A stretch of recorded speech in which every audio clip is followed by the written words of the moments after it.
So there are pilot orders in, and I'm happy about exactly one of them. But there are people who enjoy Supernatural. They have a huge fan base. Like, don't come for me, y'all. It's just not my show.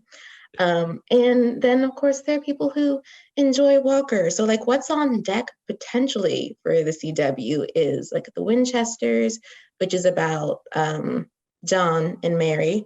I'm assuming those are the parents. And it's going to be narrated by Dean. And then Gotham Knights, which Michael, I want you to like gush about it and we can hold like Walker for a second. Walker can wait his turn. So let's talk about like Gotham Knights.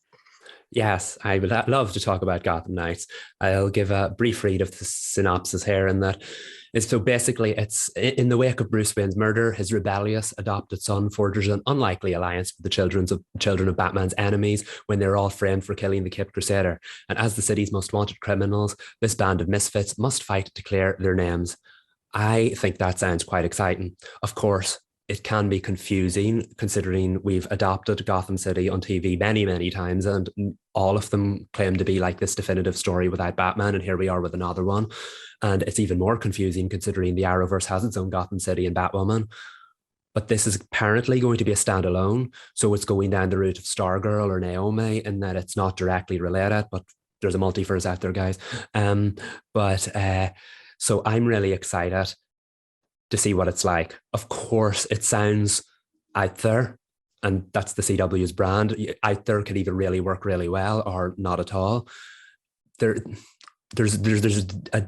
received a bit of a divisive response online, and I can see both sides of the argument, but I'm not going to let that talk me out of being excited for the show. I think it sounds fantastic. I hope the final result is fantastic. I think it kind of walks the line between the CW's old personality of these teen dramas and the CW's new personality of the superhero hub. I think it kind of walks the line between these because we're dealing with young superheroes. And aside from Legends of Tomorrow, we haven't really had that kind of ensemble superhero show. And I'm really excited to see what that looks like, especially since it can have its own kind of vibe removed from the rest of the shows. Yeah, everyone needs to stay out of Michael's mentions about Gotham Knights. He's excited. Let him be excited. It sounds like fun. It sounds like it could be like campy, and I don't know. I hope it is because I would watch it. I'm out of my depth with the superhero DC side of the CW, but I mean, guys, it sounds like fun. Why is everybody so mad? It does. Like, and just there's a little of darkness too. I mean, they've been framed for murder. Like, if you want, like, someone's going to be brooding in like a dark hallway with a bat flying by. It'd be fine. Yeah, this is what we sign up for with Batman content. Exactly. We know what we're getting, and we're here for it every time.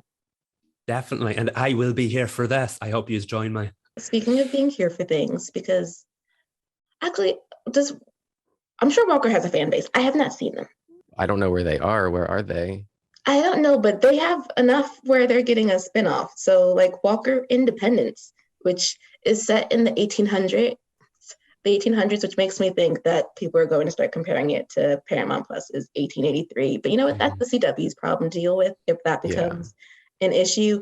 But Abby Walker is an affluent Bostonian whose husband was murdered before her eyes in this show. And that takes her out to the West, where she meets a man named Hoyt Rollins. That's fun to say. Anyway, who's a lovable rogue in search of purpose. And together they go to Independence, Texas, where they encounter diverse, eclectic residents running from their own troubled past and chasing their dreams.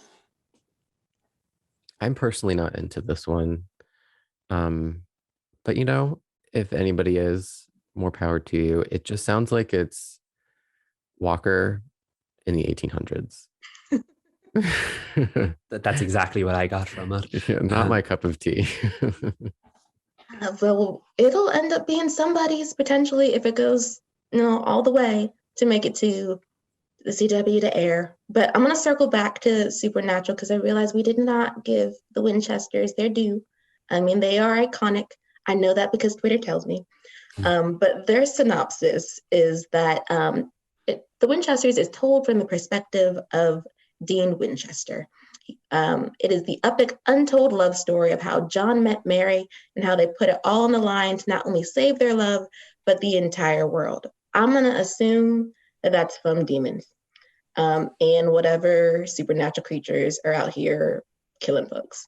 And that's all I have gotten from there. I'm sure there's some like lore from the original television show that is going to play out that perhaps just didn't get its due in the OG, but I'm lost in the sauce. So I'm just going to let the supernatural fans just really enjoy this show if it ends up, becoming a thing.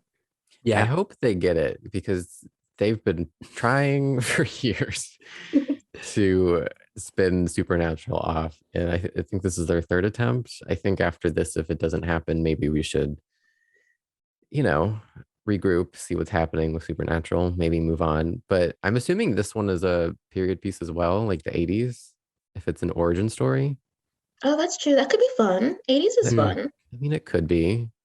Yeah, I can speak on that a little because I've watched like the first 9 seasons of Supernatural. So there you go. There's another WB to CW show I watched. Forgot about that one. It's interesting to me. I think it could work. I definitely think it could work because of the established audience and the fact that this isn't getting the backdoor pilot treatment that the previous ones got. So that's already a bonus. So it stands more of a chance.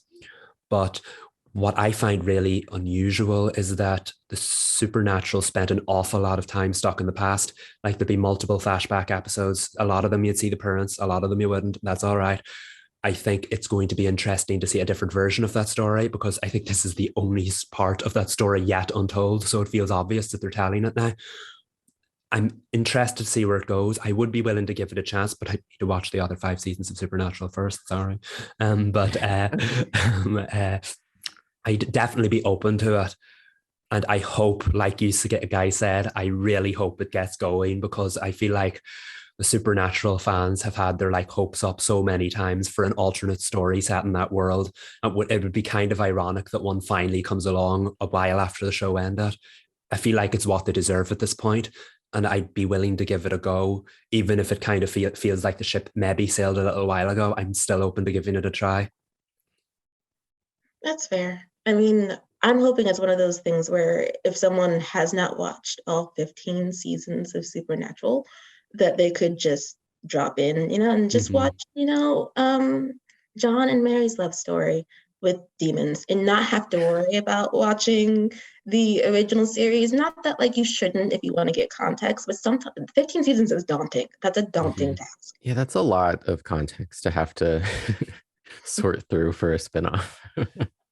Yeah, and I'm sure people are not going to do that, but I'm ready for the primer that someone is going to write somewhere that lets you know which episodes you should watch, if you want the information you need before hopping into the spin-off series.